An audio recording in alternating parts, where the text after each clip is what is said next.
Поштовани гледачи, ги следите регионалните вести на телевизија Кисименада. Во нив ќе гледате. Се поголем е бројот на пациенти со потешкоти и компликации по прележувањето COVID-19. Рехабилитацијата трае од 1 до 6 месеци.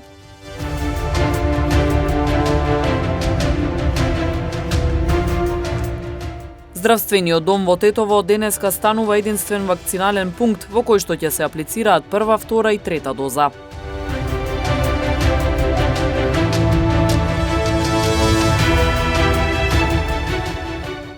Шефот на мисијата ОПСЕ во Скопје Клемен Скоја оствари средба со градоначалникот на Гостивар Арбен Таравари.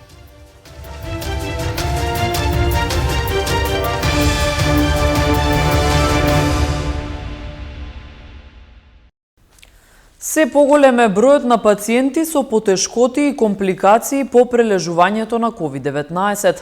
Лекарите велат дека рехабилитацијата трае од 1 до 6 месеци зависно од клиничката слика и потребно е пациентите постепено да се враќаат во нормалниот тек на животот. Отежнато дишење, кашлица, кардиоваскуларни и други проблеми се јавуваат кај голем дел од пациентите по прележан COVID-19.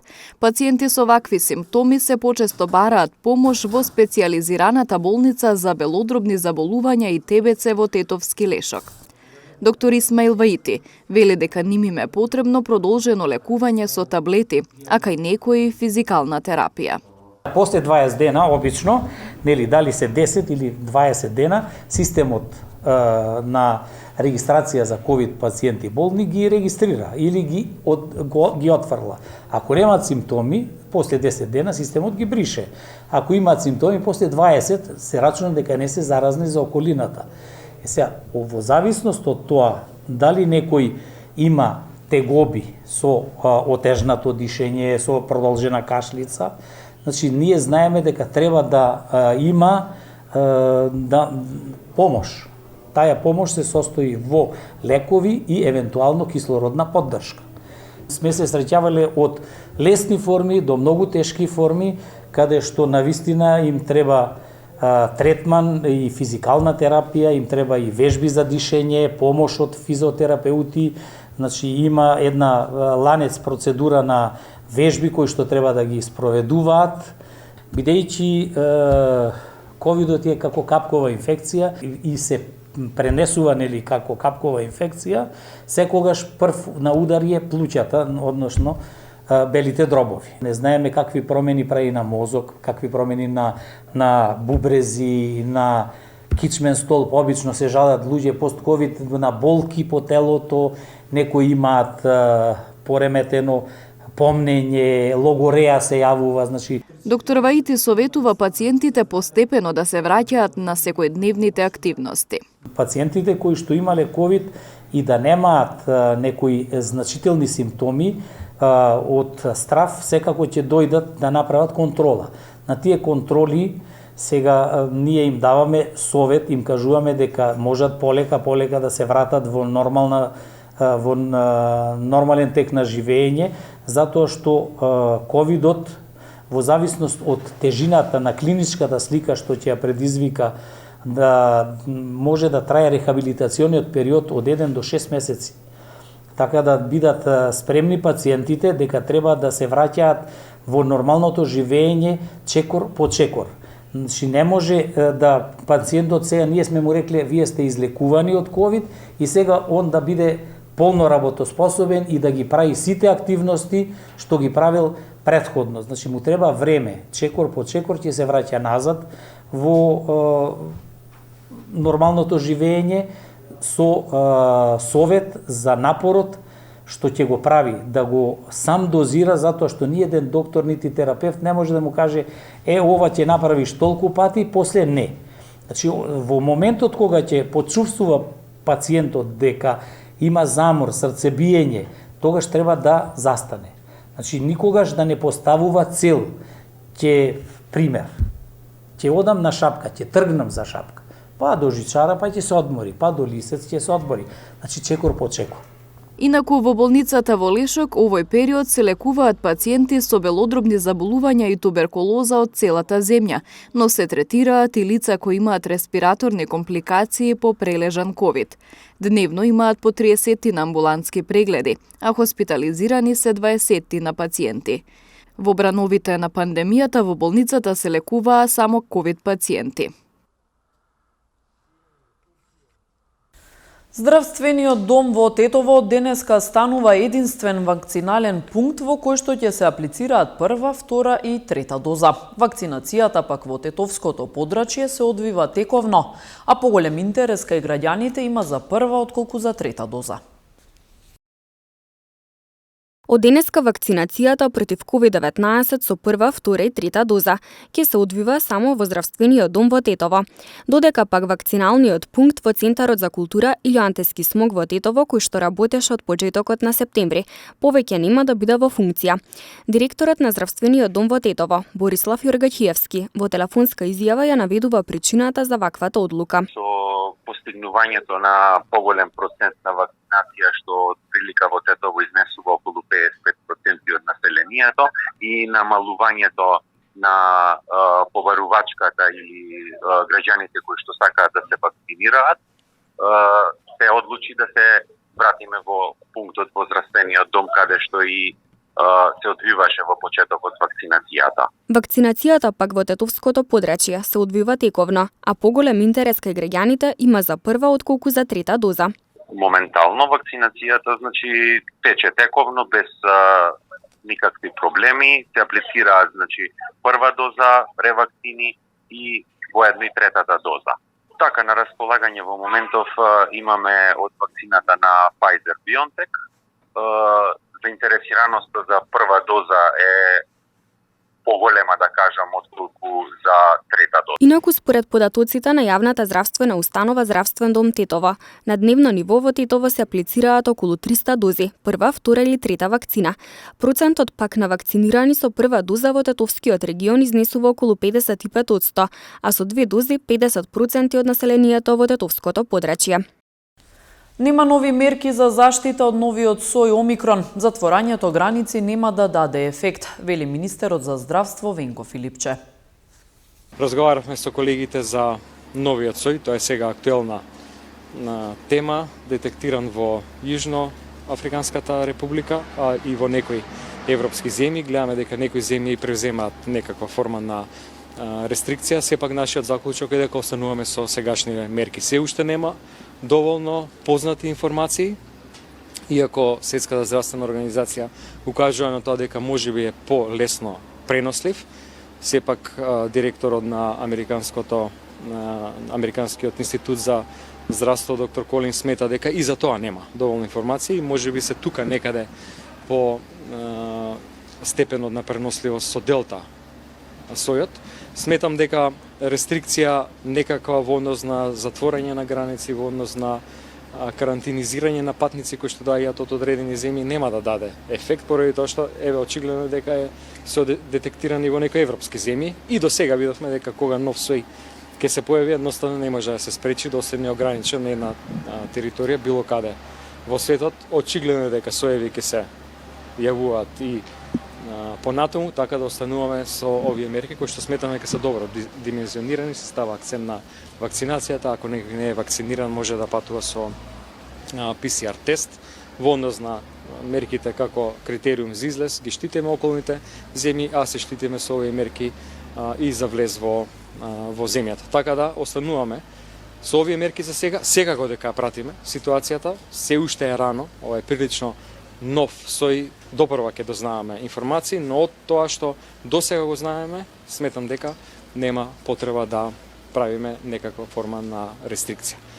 На утрешната седница на влада ќе го разгледуваме новиот предлог, а тоа е за стимулација на матичните лекари. Имаше реакција од поголем број на матични лекари кои што ја поддржуваат оваа мерка, сметаат дека е навистина добра, дека една таква стимулација може добро да им дојде и дека може да ги стимулираме на тој начин колегите да регрутираат што поголем број на прикрепени пациенти. Имаме точна анализа и табела направена од близу 1500 матични лекари, кај кој колкав процент од прикрепените пациенти се вакцинирани и тоа ќе го дискутираме утре на владината седница.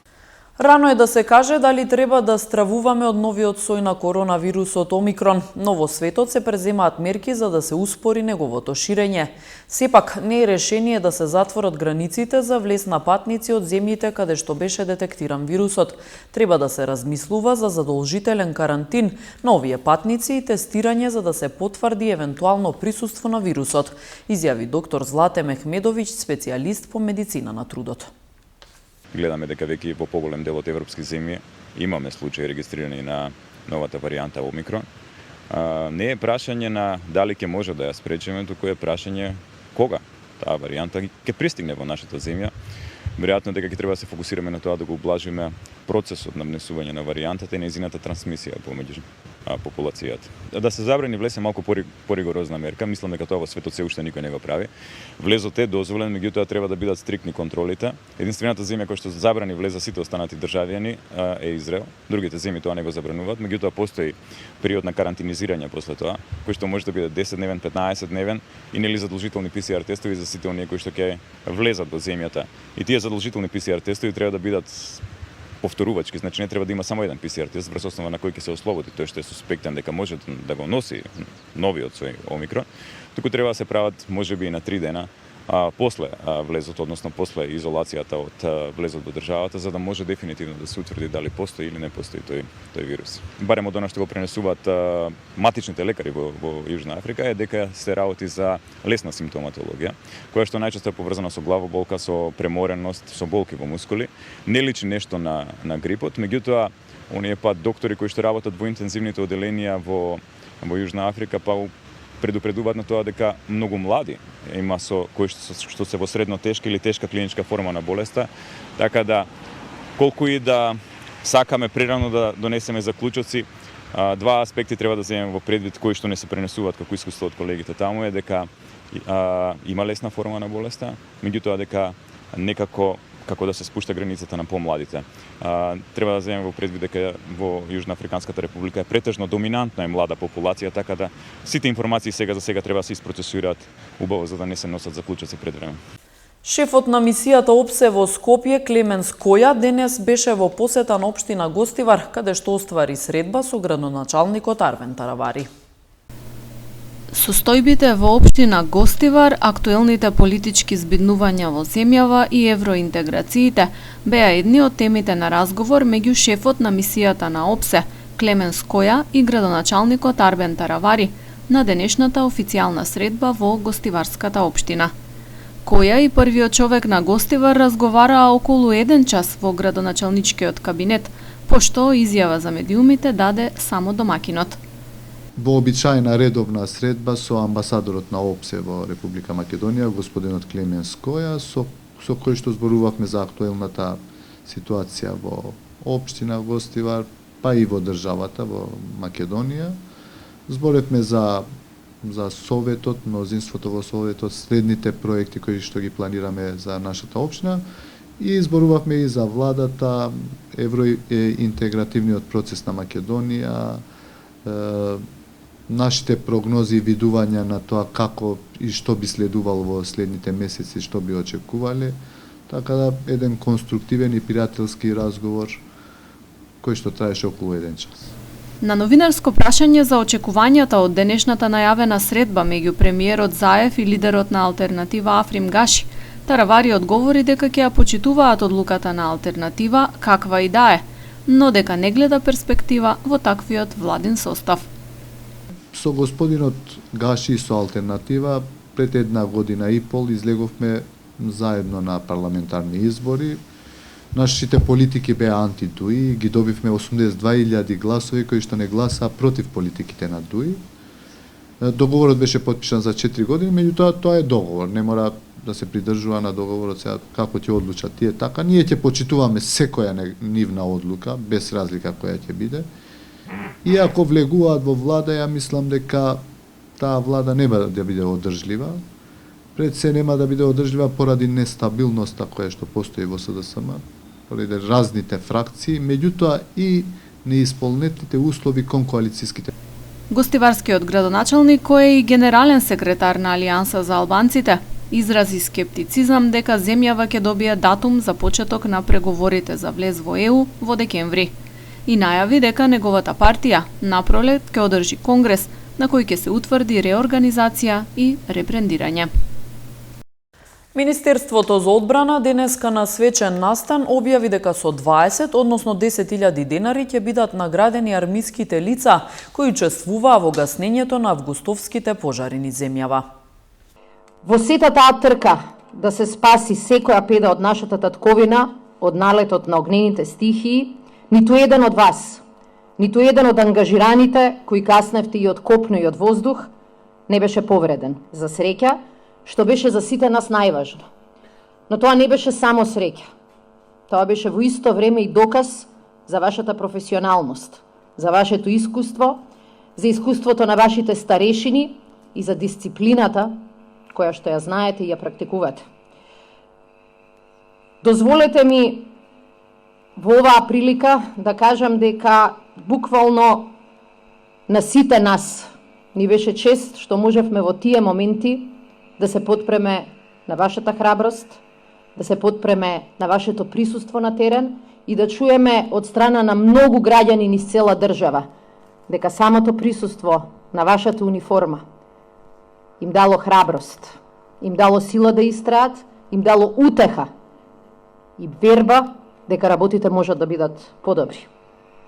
Бев тогаш со некој од единиците, имав прилика да разговарам со многу од вас и знам дека тоа што го правевте и жртвата која ја превземавте, не ја правевте ниту за пари, ниту за пофалници, ниту за слободни денови. Го правевте тоа што го направивте заради вашиот збор, дека ќе служите и ќе сторите се за да ја заштитите државата и да ги одбраните нејзините луѓе. И ова денеска не го правиме ниту за пари, ниту за пофалници, ниту за слободни денови. Го правиме заради тоа што вашиот збор и вашата служба бара да го држиме и нашиот збор и да ја оправдаме нашата служба. Како велат, зборот е секогаш нашиот долг. Тој не обврзува, не врзува, не дефинира и не одредува, понекогаш не издига, понекогаш не треска од земја. И затоа, она што го најавивме на денот на армијата, покажавме дека не е само лесно даден збор, туку дека тоа е обврска која што сме ја преземале и која што сме знаеле дека ќе се исполни. Затоа, во име на вашиот и наш збор, дозволете ми уште еднаш и во име на целата влада да ви се заблагодарам за тоа што стоевте силно и стоевте храбро тогаш кога сите имаа потреба од храброст и од вашата сила. Ви благодарам и ви честитам. Во продолжение информациите од секторот за внатрешни работи за активностите и случувањата во изминатиот викенд. Полициски службеници на СВР Тетово вчера околу 11 часот и 40 минути во Тетовско Стенче при контрола на патничко возило БМВ со скопски регистарски ознаки, управувано од 18-годишникот Скопски Грчец, во кој се превезували уште две лица од истото село на возраст од 18 години, пронајдени се 2 ножа, кои со потврда се одземени. Против возачот ќе следува соодветен поднесок по член 80 од Законот за оружје. Вчера вечер во 21 часот и 50 минути 40-годишникот Тетово и 35-годишничкот Тетовски Челопек, вработени во спортска обложувалница на улица Браќа Миладинови во Тетово, пријавиле дека околу 20 часот и 10 минути во обложувалница едно лице со закана кон нив одзело пари од дневниот промет. Извршен е увид и се расчистува и документира случајот. Вчера вечер околу 19 часот и 30 минути во СВР Тетово 34-годишникот Тетовско Камењане пријавил дека околу 18 часот во неговата продавница на улица Видоје Смилевски Бато во Тетово затекнал малолетно женско лице кое одземало производи. Полициски службеници на СВР Тетово веднаш презеле адекватни мерки, извршен е увид и се расчистува и документира случајот. Секторот за внатрешни работи Тетово и годинава реализира повеќе превентивни активности за подигнување на сообраќајната свест и култура на пешаците како учесници во сообраќајот. Заклучно со први овој месец на поширокото тетовско подрачје организирани се десетина сообраќајни поуки во рамките на кои пешаците непосредно се запознаваат со нивните законски обврски во сообраќајот и со законските импликации доколку не се придржуваат кон обврските. Покрај ова во редовни засилени акцијски контроли вкупно санкционирани се 385 пешаци кои направиле различни прекршоци, најчесто преминувајќи ги улиците надвор од пешачки премини, не движејќи се по тротоари или не почитувајќи постоечката светлосна сигнализација на крстосниците. Оттаму секторот за внатрешни работи Тетово апелира до пешаците да бидат максимално внимателни и редовно да ги почитуваат сообраќајните правила и прописи, за да не ја доведуваат во прашање сопствената и безбедноста на другите учесници во сообраќајот, а возачите секогаш да им даваат предност. Во изминатите 10 месеци од годинава во Тетово и Тетовско регистрирани се вкупно 57 сообраќајни несреќи во кои учесници биле пешаци. Денеска пак од 7 до 10 часот на подрачјето на СВР Тетово спроведена акцијска контрола на брзината со која се движат возилата надвор од населено место, во рамките на која биле откриени и санкционирани вкупно 28 прекршоци, односно пречекорување на максимално дозволената брзина, 17 во Тетово и 11 во Гостивар. Најголемиот број од пречекорувањата, 17, биле направени од возила кои според видот биле брзински ограничени, односно возила кои превезуваат патници или товар, 8 во Тетово и 9 во Гостивар, а санкциониран бил еден друг вид сообраќајен прекршок во Тетово. На сите прекршители изготвени им се соодветни поднесоци и ќе се соочат со парични глоби кои се движат од 45 до 400 евра во денарска противредност, а екстремно пребрзите и со времено одземање на возачките дозволи од 3 месеци до 1 година.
Почитувани гледачи, тука е крајот на вестите, ви благодариме на вниманието. Останете со нас, следува спортскиот преглед со колегата Павле Симовски. Пријатно!